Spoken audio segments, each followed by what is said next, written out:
Bom dia, irmãos. Paz e graça de Deus. Amém? Feche os olhos aí um pouquinho.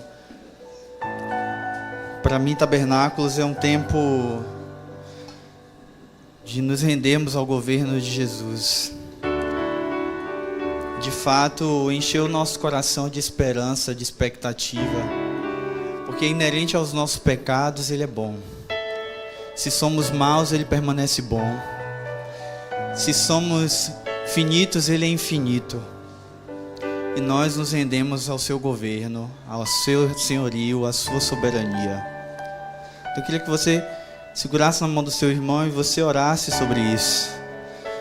Dissesse: nós nos rendemos ao seu governo, ao seu senhorio, à sua soberania. Porque não queremos ser apenas uma congregação em uma cidade.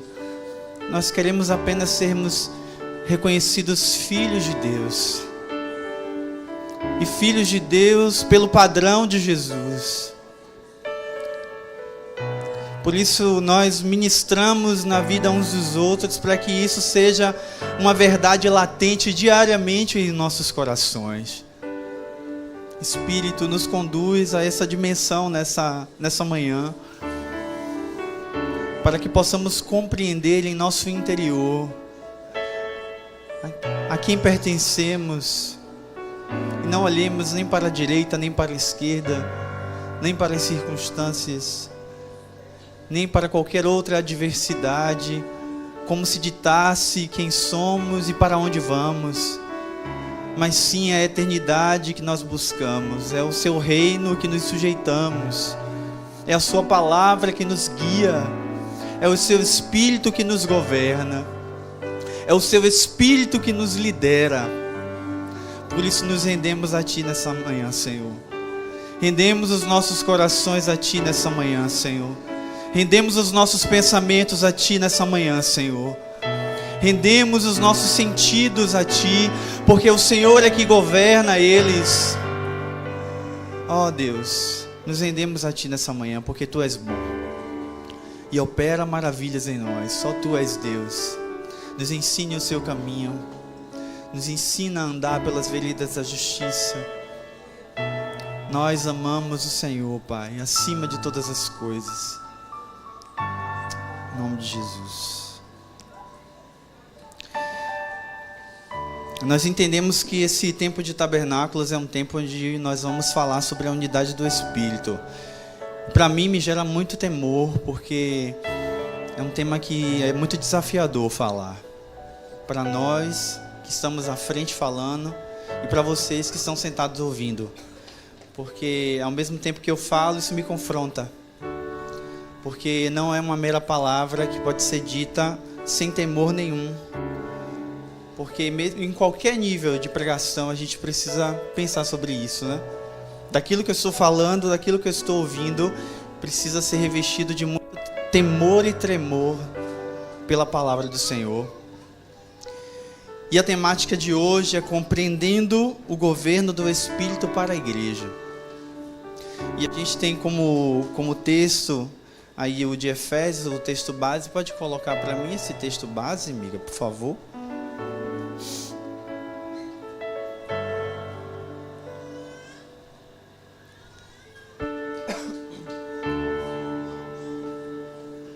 O texto base desse tema. Efésios 4, do 1 ao 16. Você pode abrir a sua Bíblia se quiser. Vamos ler juntos esse texto.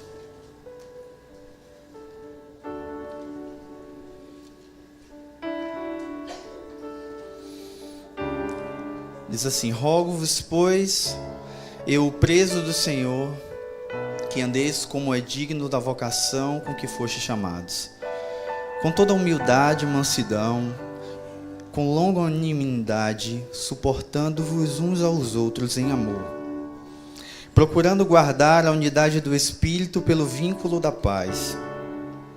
Há um só corpo e um só Espírito, como também fostes chamados em uma só esperança da vossa vocação. Um só Senhor, uma só fé, um só batismo. Um só Deus e Pai de todos, o qual é sobre todos e por todos e em todos. Mas a graça foi dada a cada um de nós, segundo a medida do dom de Cristo.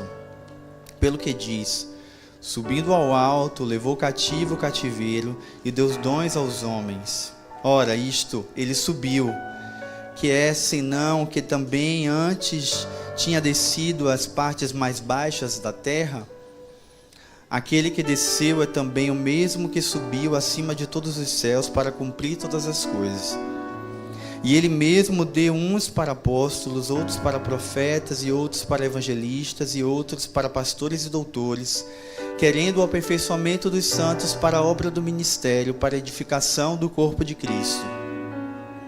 Até que todos cheguemos à unidade da fé e ao conhecimento do Filho de Deus, o varão perfeito, à medida da estatura completa de Cristo, para que não sejamos mais meninos inconstantes, levados em roda por todo vento de doutrina, pelo engano dos homens, que com astúcia enganam fraudulosamente.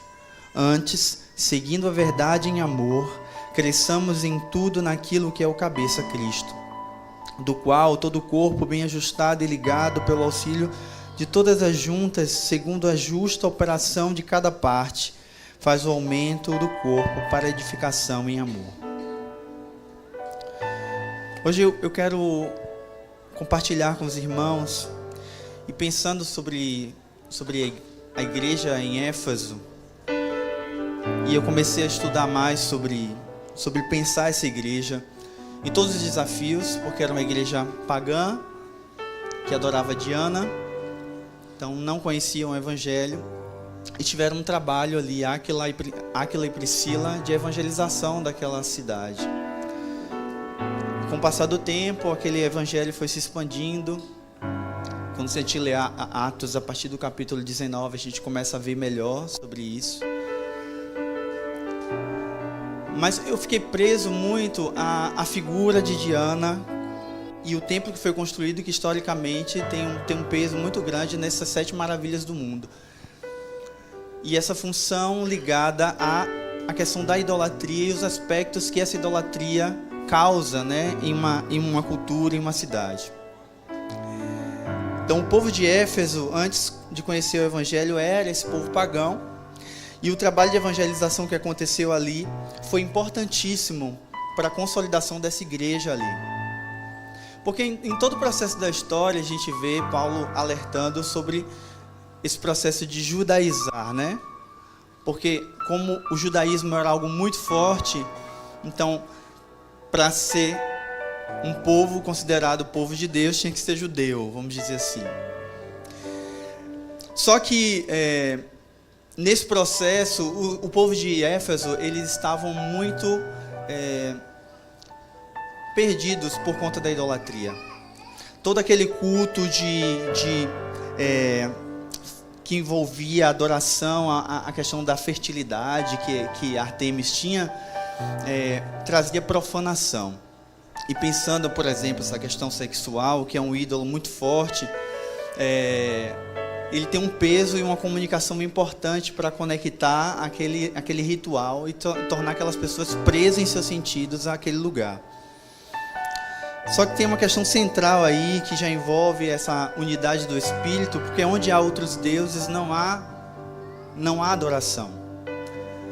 E eu fico pensando nos dias atuais, do quanto a gente é desafiado em nosso coração a não estar preso nessas questões de idolatria que se perpeturaram durante muito tempo.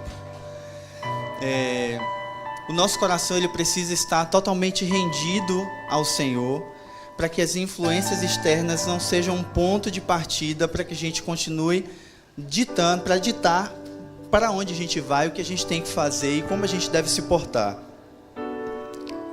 Então Paulo trata com os Éfesos sobre aspectos importantes que a gente vai trabalhar ao longo dessa pregação, ao longo dessa palavra, que são de extrema profundidade para os nossos dias.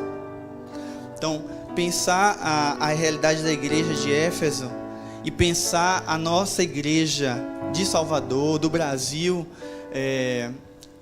a gente olhar para as Escrituras e perceber esses elementos dia a dia, a cada dia que o Espírito vai trazendo outras partes dessas Escrituras para nós, é um desafio muito grande. É do quanto a gente está disponível a se aprofundar nas Escrituras, né? Então, existe aqui aspectos que Paulo traz sobre o propósito eterno de Deus e o propósito de Deus para nós, né? Ali na carta aos Éfesos, o propósito de Deus para o homem, para a humanidade. Existe pontos de redenção, de reconciliação, de unidade, da identidade da igreja e da multiforme sabedoria de Deus. Então, Paulo traz esses ensinamentos e essa carta de Éfeso é uma das cartas consideradas mais profundas, né, das cartas que Paulo escreveu. Então, ele traz esses aspectos, principalmente sobre o propósito eterno de Deus, que é como se ele fosse o ponto central para se pensar todas as outras coisas, porque é uma revelação daquilo que, desde a criação do mundo, se trouxe para que nós pudéssemos caminhar sobre essa realidade. E o primeiro ponto que eu acredito que ele enfatiza dentro dessa questão do governo e compreendendo essa realidade do governo do Espírito, é que a igreja que é guiada pelo Espírito, ela é uma igreja que compreende esse governo do Espírito. Então, nos versículos 1, 2 e 3, a gente tem isso muito claro, quando ele diz, olha, eu estou preso ao Senhor, que eu ande como é digno da vocação. Então, existe algo que eu já nasci com isso dentro de mim, que é a vocação. E o que me prende ao Senhor é essa vocação. Mas para que eu desenvolva ela, eu preciso ouvir a voz do Senhor me chamando para que eu desenvolva essa vocação, não a partir de mim mesmo. Então, andar no Espírito é esse princípio básico de que eu vou caminhar e desenvolver a minha vocação a partir do chamado de Deus para mim. E esse chamado de Deus para mim, ele não é egocêntrico. Esse chamado de Deus para mim, ele comunica com outras chaves, outras partes do corpo que são seus irmãos, para que juntos colaborem para o seu desenvolvimento. Então, a compreensão de quem nos conduz é que define quem somos e a quem pertencemos.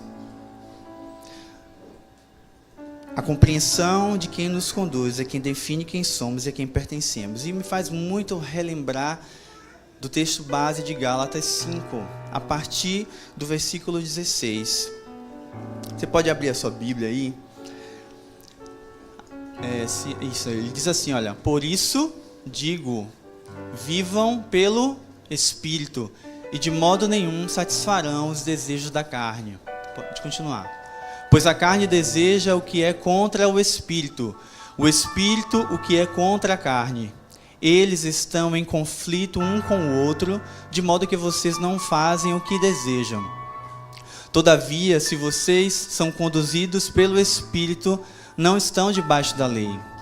Ora, as obras da carne são manifestas: imoralidade sexual, impureza, devassidão, idolatria, feitiçaria, inimizades, desavenças, ciúmes, ira, egoísmo, dissensões, facções, inveja, embriaguez, orgias e coisas semelhantes a estas. Eu os advirto, como antes já os adverti. Aqueles que praticam essas coisas não herdarão o reino de Deus. Pode seguir. Entretanto, o fruto do Espírito é amor, alegria, paz, paciência, amabilidade, bondade, fidelidade, mansidão e domínio próprio. Contra essas coisas não há lei.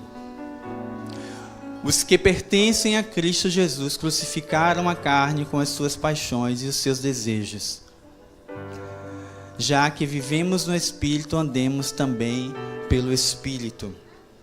E aí, em Mateus 5, a partir do versículo 13, nós temos as bem-aventuranças. Pode abrir aí para mim, Esther, por favor? Mateus 5, 3. Bem-aventurados os pobres em espírito, pois deles é o reino dos céus. Bem-aventurados os que choram, porque serão consolados. Bem-aventurados os humildes, pois receberão a terra por herança. Bem-aventurados os que têm fome e sede de justiça, pois serão satisfeitos. Bem-aventurados os misericordiosos, pois obterão misericórdia. Bem-aventurados os puros de coração, pois verão a Deus. Bem-aventurados os pacificadores, pois serão chamados filhos de Deus. Bem-aventurados os perseguidos por causa da justiça, pois deles é o reino dos céus. Bem-aventurados serão vocês quando, por minha causa, os insultarem, os perseguirem e mentindo disserem todo tipo de mal contra vocês. Alegrem-se e regozijem-se, porque grande é a sua recompensa nos céus, pois da mesma forma perseguiram os profetas que viveram antes de nós. Então percebam que para mim eu enxergo uma relação tanto entre essa passagem de Gálatas como esse texto de Mateus. Porque esse é o caminho para que nós andemos no Espírito. Porque o que é ser bem-aventurado? É ser feliz apenas com o que você recebeu, aquela alegria que vai passar? Não, mas a bem-aventurança é uma plena satisfação que você tem, mas ela não é absoluta. É uma plena satisfação progressiva. Porque como em nosso coração nós variamos, somos inconstantes nas nossas emoções, o ser bem-aventurado é um processo onde a gente desenvolve a nossa fé para crescer dia a dia. Eu aprendo com o Espírito a ser bem-aventurado. Eu aprendo com o Espírito a fluir nesse lugar de dependência do Senhor, em todas as coisas. E ao mesmo tempo que eu aprendo com o Espírito, eu compreendo que em Jesus eu sou filho, porque eu sou guiado pelo Espírito. E é exatamente isso que Romanos fala. Todos aqueles que são guiados pelo Espírito de Deus são filhos de Deus. Então é uma coisa que está ligada à outra. É uma coisa que define, é uma definição. Se somos guiados pelo Espírito, somos filhos. E aí eu fiz uma relação sobre essas características. Pobre de espírito tem a ver com perceber que não somos capazes espiritualmente, mas Ele é suficiente para nos tornarmos capazes espiritualmente falando.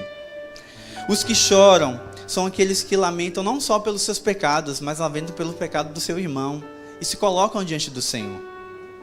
Os mansos, eles são submissos a Deus e a sua palavra. E quando Deus diz, como Ele fez com Abraão, sai, Ele não hesita. Os famintos e sedentos por justiça, eles buscam constantemente pela justiça de Deus. Eles buscam esse alimento e não retêm esse alimento para o seu bel prazer, para satisfazerem sua justiça própria. Mas eles se esvaziam e gastam seus dias buscando o estabelecimento dessa justiça por misericórdia. E aí vem os misericordiosos, são aqueles que se tornam sofredores uns pelos outros. Os pacificadores são aqueles geradores de paz, onde quer que eles vão. E os perseguidos por causa da justiça é um alto nível de satisfação em Deus, onde eu creio que Jesus me salvou. Eu sou salvo pelo sacrifício e pela ressurreição de Jesus. Então andar no Espírito hoje, ao mesmo que andamos livremente, estamos comprometidos com a pessoa do Espírito Santo. Ao mesmo tempo que eu não sei fazer, Ele me capacita para fazer. Ao mesmo tempo que eu sou livre, eu estou preso. Sabe, uma relação assim, que nos torna dependentes dEle. E isso, nosso coração e as nossas emoções precisam ir para esse lugar. E aí a minha pergunta é, o que significa sermos filhos de Deus em Jesus? O que hoje para você, de forma pessoal, significa isso? Quando a gente para avaliar nossos dias e a nossa vida, aí a gente começa a perceber elementos no nosso comportamental que vão demonstrando o quanto nós precisamos desenvolver essa filiação nos nossos dias. Durante todos os finais de culto nós oramos, nós fazemos a oração do Pai Nosso. Nós declaramos essa oração, essa realidade que Cristo nos ensinou, para que isso apenas como uma obrigação final de culto, para que essa oração cresça e se aperfeiçoe em nosso interior, em nossa casa, em nossas igrejas caseiras. Sabe? É uma compreensão da paternidade de Deus que é soberana sobre todas as outras paternidades que são limitadas. Assim como eu sou pai, eu sou um pai limitado e cheio de defeitos. E vocês que são pais e mães sabem isso muito bem. O quanto você quer fazer algo pelo seu filho, mas você não tem capacidade de fazer, ou você não se acha capaz, ou realmente você tem limitações, às vezes financeira, às vezes até emocional de fazer. Mas Ele é o Pai que é perfeito e nos deu um Espírito para nos conduzir, nos guiar a toda a verdade, a não nos fazer andarmos em confusão nas nossas próprias ideias, naquilo que formamos em nossa mente acerca de nós, nas nossas montanhas de pensamentos aleatórios que criamos na nossa cabeça sobre nós. Existe um pensamento que Ele tem sobre nós que é muito mais elevado. E nesses dias de tabernáculos, nós precisamos compreender que os pensamentos do Senhor são maiores. E que o Espírito está nos levando a essa dimensão de filhos que compreendem esse pensamento de Deus sobre nós. Uma coisa importante é quando a gente olha para João 20, 22. Abre aí João 20, 22 para mim aqui, para não ficar abrindo. Depois de dizer isso, soprou sobre eles. Volta para o 21, é melhor? Obrigado. Novamente Jesus disse: Pai seja com vocês, como o Pai me enviou. Olha esse detalhe aqui. Jesus sempre trouxe esse padrão. Ele foi enviado do Pai. Então, o Pai o enviou, assim eu vos envio. Continua. Depois de dizer isso, soprou sobre eles e disse: recebam o Espírito Santo. Se perdoarem os pecados de alguém, estarão perdoados. Se não os perdoarem, não estarão perdoados. Até aí, tá bom? Tá bom. Jesus, antes de Pentecostes, sobre os seus discípulos, ele liberou o Espírito Santo. Quando eu ouvi o Mike falar isso, eu nunca tinha parado para prestar atenção nisso. Nesse detalhe importante. Porque enquanto ele pede para ficar em Jerusalém até que do alto seja revestido de poder, mas o Espírito já estava sobre eles. Já estava dentro deles. Para que quando o poder viesse, eles conseguissem, nossa, é isso. Existe algo que está sendo derramado sobre nós. Então, quando somos guiados pelo Espírito, é porque já nos tornamos discípulos de Jesus.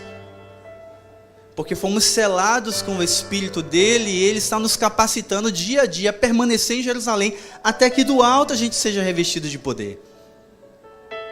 Então, nesse lugar que o Senhor está nos chamando para estar. Não acelerados pelas coisas e pelas demandas da nossa vida. Não tentando resolver as coisas do nosso jeito. O Senhor está nos chamando a um lugar de dizer: fica quieto.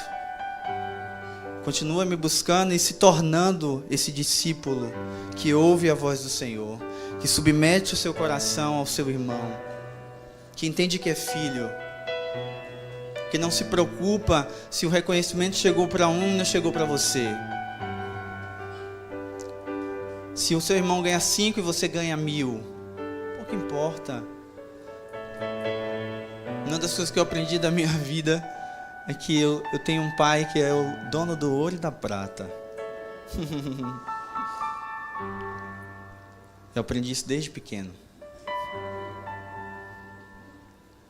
E esse pai não me deixa faltar nada, ainda que eu passe por privações. Mas nenhuma delas eu estou desesperado. Eu preciso aprender a esperar e confiar nesse Pai, que eu chamo de Pai, quando eu levanto as minhas mãos no culto. Porque eu estou buscando ser um com o seu Espírito. E aí em João 17, que para mim é a minha... Não tem como não amar essa oração de Jesus. Jesus falou assim, levantando os seus olhos, olhou os céus e disse: Pai, é chegada a hora. Glorifica o teu filho, para que também o teu filho te glorifique. Assim como lhe destes poder sobre toda a carne, para que dê a vida eterna a todos os quanto lhe destes. E a vida eterna é esta, que conheçam a ti, só por único Deus verdadeiro, e a Jesus Cristo a quem me enviaste. Eu glorifiquei a ti na terra, tem consumado a obra que me deste a fazer.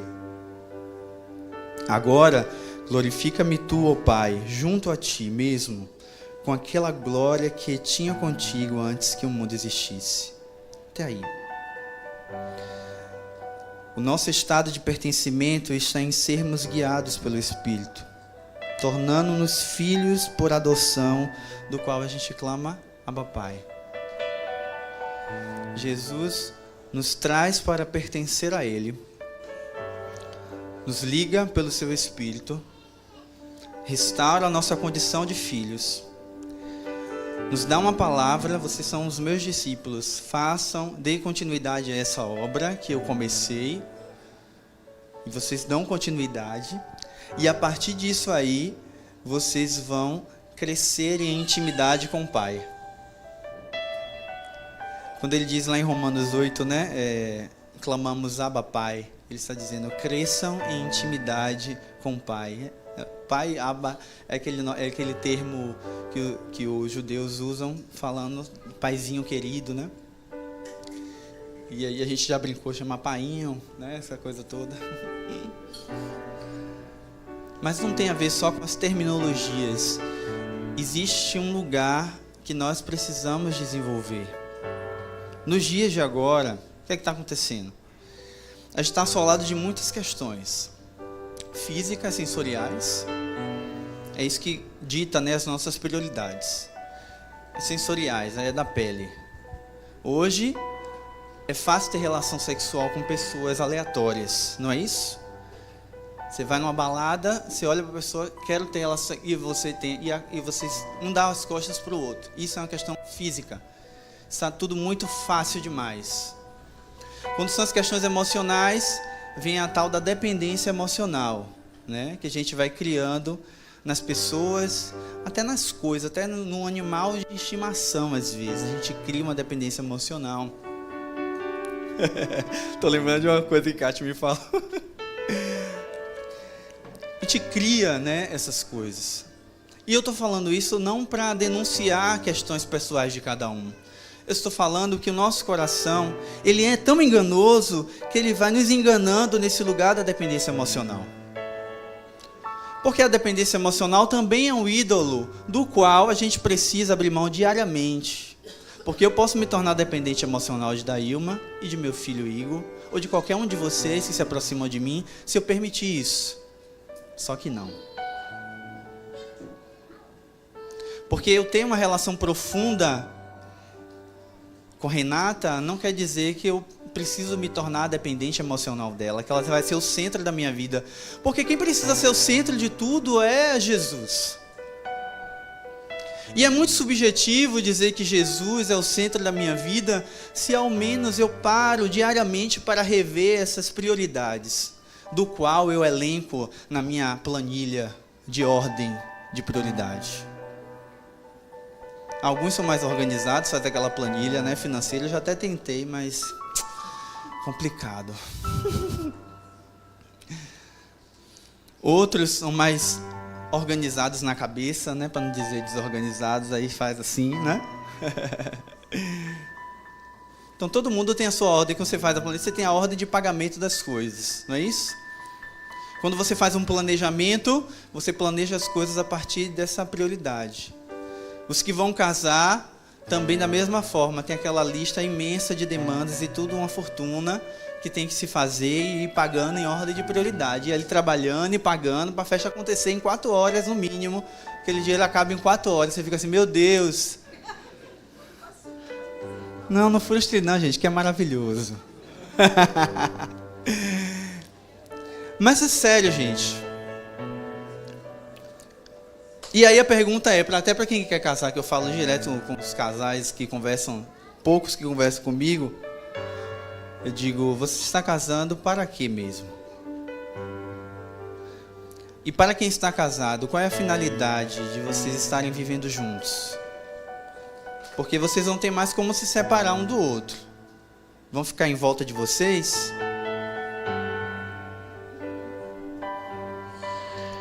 Ser uma igreja e uma igreja de famílias sacerdotais é um desafio muito grande. Você abrir a sua casa e receber pessoas No primeiro momento é bom, no segundo momento é legal, no terceiro momento a gente reavalia. Porque geram demandas que talvez você não esteja pronto e não queira lidar. Mas quando nós desenvolvemos, nós dizemos que somos guiados pelo Espírito, filhos de Deus, e o Espírito de Cristo está nos conduzindo a desenvolver e a crescer em Jesus, a gente tem um coração de Jesus para lidar com essas demandas. Ai, ai. Deixa eu beber uma água aqui que a garganta tá...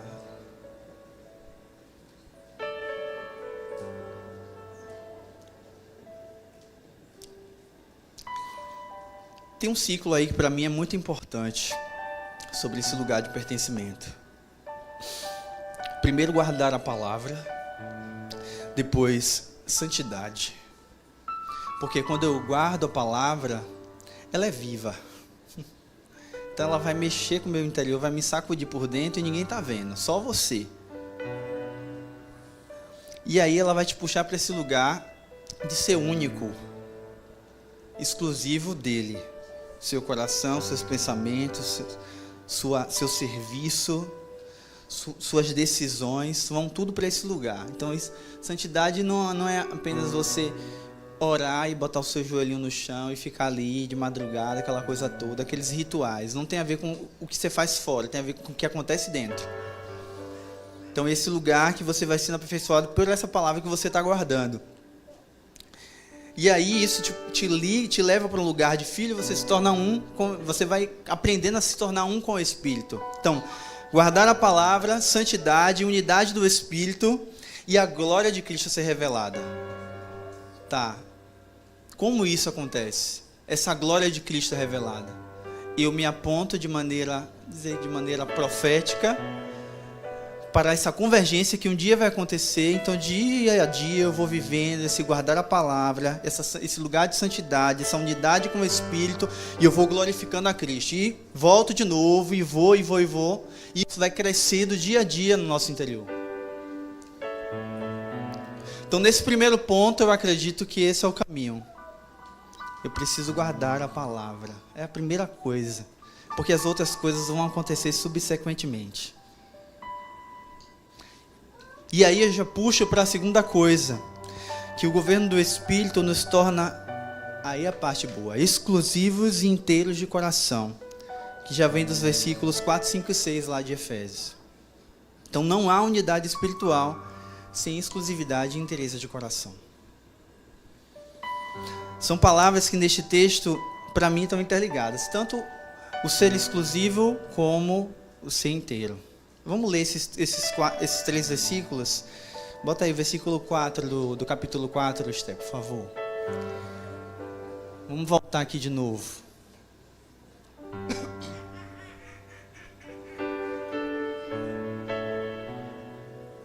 Há um só corpo e um só espírito, como também uma só esperança quando foram chamados. Há um só Senhor, uma só fé, um só batismo. Um só Deus e Pai de todos, que é sobre todos, por meio de todos e em todos. Não tem parcialidade, é tudo, é em todos, por todos, sobre todos. Então, esse é um ponto para mim que é chave para nós compreendermos essa questão das prioridades que nós falamos antes. Porque, como eu falei, eu bati muito sobre a dependência emocional. E quando fala sobre a inteireza, tudo isso vai ser provado no fogo. A minha relação vai ser provada no fogo. As minhas escolhas vão ser provadas no fogo. As minhas demandas vão ser provadas no fogo. E tudo aquilo que é palha, deixa de existir. Porque o fogo do Espírito, ele é fogo consumidor. Nosso Deus, ele é fogo consumidor. Então, às vezes, a gente se apega tanto a essas coisas que a gente fica retendo ali com medo de trazer isso para essa luz, que é como fogo, e a gente fica se escondendo. E não dá mais para a gente se esconder desse fogo que é poderoso. Porque aquilo que é precioso em nós vai se manter ainda mais límpido e mais brilhante. Porque foi para isso que Cristo nos chamou. Então envolve um caminho muito árduo, que é o caminho de arrependimento. Onde a gente vai frutificar tanto nesses processos de arrependimento, como a gente vai frutificar no amor de Deus. Então a gente confessa os nossos pecados, porque Ele é fiel e justo para nos perdoar e nos purificar de toda injustiça. E a gente vai aprender nesse caminho que a gente é perdoado por Ele, que Ele nos deu a vida por nós, mesmo a gente sendo essa pessoa que a gente é, que a gente se identifica bem. E Ele nos traz um novo e vivo caminho para a gente acessar ao Senhor. Mas não é só para a gente usufruir, mas frutos de arrependimento, eles são vistos, eles são provados e permanecem e perduram. Então o Espírito tem nos advertido sobre esse lugar, onde a gente entende que é um processo onde o nosso coração vai sendo lapidado, a gente vai sendo aperfeiçoado, que já vai pensando nesse aperfeiçoamento dos santos para a obra do ministério. Onde a gente vai compreendendo de que esse crescimento, ele acontece a partir de um esvaziamento. Ou seja, não tem a ver com as coisas que a gente sabe fazer, ou com a nossa capacidade de fazer alguma coisa, mas tem a ver com o quanto a gente se esvazia de nós mesmos, para que a gente seja cheio mesmo do Espírito. Porque não há mistura com o Espírito. Ou é Ele, ou é Ele. Não tem alternativa. Então o Espírito tem nos advertido severamente quanto ao grave perigo desse esfriamento. E aí quando a gente vai em Apocalipse 2, que para mim é um ponto importantíssimo, pensar a igreja de Éfeso a partir dessa leitura de Apocalipse 2, a partir do verso 1 até o 7. Diz assim: escreve ao anjo da igreja que está em Éfeso. Isto diz aquele que tem à sua destra as 7 estrelas, que anda no meio dos 7 castiçais de ouro. Eu sei as tuas obras, e o teu trabalho, e a tua paciência, e que não podes sofrer os maus, e puseste à prova os que dizem ser apóstolos, e o não são, e tu achastes mentirosos. E sofrestes, e tens paciência, e trabalhastes pelo meu nome, e não te cansaste. Tenho, porém, contra ti, que deixastes as tuas primeiras obras. Lembra-te, pois, de onde caíste, e arrepende-te, e pratica as primeiras obras, quando não brevemente a ti virei, e tirarei do seu lugar o teu castiçal, se não te arrependeres. Tens, porém, isto, que aborreces as obras dos nicolaítas, os quais eu também aborreço. Quem tem ouvidos, ouça o que o Espírito diz às igrejas. Ao que vencer, dar-lhe-ei a comer da árvore da vida, que está no meio do paraíso de Deus. Então a gente está acometido aí de muitos falsos ensinamentos. A gente pode perseverar em oração, a gente pode perseverar na meditação da palavra, a gente pode perseverar no serviço, mas a gente precisa tomar cuidado, que esse tempo a gente está muito acometido de falsos ensinos, de falsos profetas, de falsos mestres, que é justamente essa influência dos nicolaítas que aqui acontecia com o povo de Éfeso. Nós temos falado muito, temos ouvido muitos pregadores falar sobre isso, sobre essa influência ideológica, sobre essas influências pós-modernas, que estão implícitas na maneira como a gente se veste, na maneira como a gente se comporta, na maneira como a gente milita sobre um tema, na maneira como a gente aborda sobre coisas, na maneira como a gente se relaciona com a vida, com os pais em casa, com maridos e esposas e filhos. Todas as influências nós estamos cercados. Quando Paulo diz lá em Romanos 12, rogando para que a gente apresente um culto racional, tendo a nossa mente renovada ali, pela vontade que é boa, perfeita e agradável, fala justamente sobre a gente se manter ileso desse lugar, diante da presença do Senhor, e não se contaminando com as bandejas que são oferecidas. Isso, os anos se passaram e permanece acontecendo até hoje, de níveis, de formas diferentes, e a gente se deixa levar. Você pode crer de um jeito sobre determinadas coisas, está tudo certo. Mas o quanto você orar e dizer, Espírito, sonda-me, conhece o meu coração, prova os meus pensamentos, vê se há em mim algum caminho mau, guia-me pelo caminho eterno. A partir daí, as coisas vão mudar de figura. Porque haverá um confronto no seu coração sobre aquilo e a maneira como você está conduzindo o Evangelho na sua vida. Nesse tempo onde nós estamos dizendo, sim, vamos ter culto aqui que não tem, uma vez no ano a gente tem esse culto, todos os dias, para declarar, sim, nós queremos buscar a unidade do Espírito, mas se não compreendemos o governo do Espírito, não há unidade do Espírito. Nós precisamos sujeitar os nossos corações primeiro uns aos outros.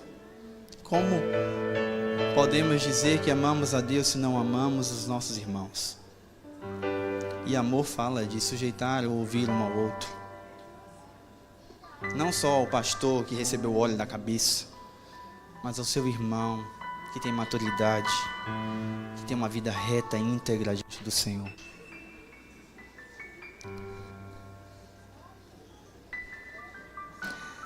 O judaísmo, né? O judaizar desse processo da igreja de Éfeso, para mim hoje, fala de influências, de rituais, de maneiras, de simbologias que não tem serventia nenhuma para nós. E que muitas vezes a gente ficou tão apegado a determinadas coisas, como se aquilo fosse um amuleto, e a gente fica, não, é isso aqui, isso que vai me ajudar, e às vezes só te atrapalha. Nós precisamos nos desapegar aos ritos da nossa vida, aquelas coisas costumeiras que a gente anda fazendo, que a gente julga que é certo e talvez não seja. Seja nas relações com os nossos filhos, com as nossas esposas, no trabalho. Aquela questão, né, de comportamento. Na igreja eu tenho uma postura diferente, mas no trabalho eu tenho uma postura, nem parece que é aquela mesma pessoa que está na igreja. Esse é um exemplo clássico no meio da igreja ocidental. Então nós precisamos compreender isso, de que nós precisamos ser únicos, em um só pensamento, em um só sentimento, buscando sujeitar os nossos corações ao Espírito de Deus. Então precisamos ser a igreja que entende que existe uma palavra que nos guia diariamente, a gente precisa se envolver com essa palavra. E historicamente sabemos que Paulo já alertava os gentios sobre essa questão de compreender a sua identidade quanto igreja. Vocês são filhos de Deus, vocês são a igreja do Senhor, vocês precisam desvendar esse caminho com Jesus, de se reconhecer nesse caminho de sujeição de coração, para que ele cada dia se revele.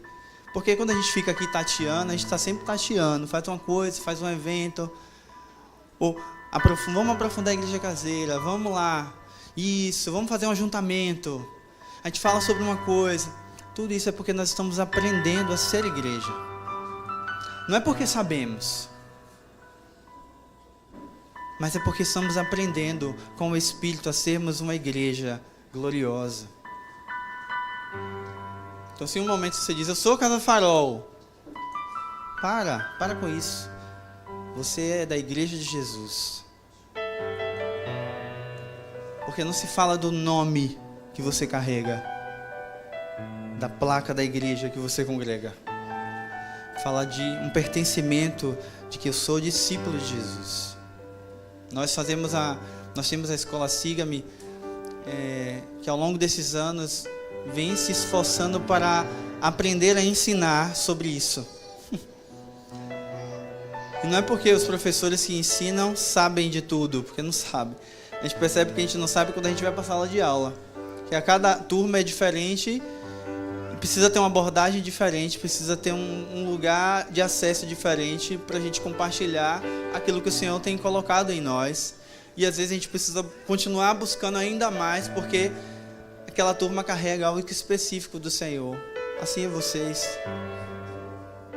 Quando nós nos desafiamos a compartilhar a palavra, Eu sempre estou nervoso para compartilhar uma palavra, porque é uma responsabilidade muito grande. Quando a gente se propõe a orar uns pelos outros, a gente pensa, nossa, eu preciso orar, eu preciso assumir essa responsabilidade, eu preciso ter essa consciência de que eu estou orando pelo meu irmão, de que eu preciso ser preciso com o meu irmão, eu preciso abençoar a vida dele. A gente precisa se colocar nesse lugar de aprender a ser guiado pelo Espírito. Então que esses dias sejam dias que nós aprendamos esse lugar. Nós aprendamos quem nos governa de fato. Sujeitemos os nossos corações. Seja um tempo de quebrantamento e ao mesmo tempo de alegria. Porque mesmo que eu me quebranto, eu choro, eu me derramo diante do Senhor, eu me alegro porque Ele está alinhando o meu coração. Eu me alegro porque Ele está me chamando. Eu estou ouvindo a voz dEle me chamando para não me afastar do seu reino, mas sim me aproximar, me aprofundar no seu reino.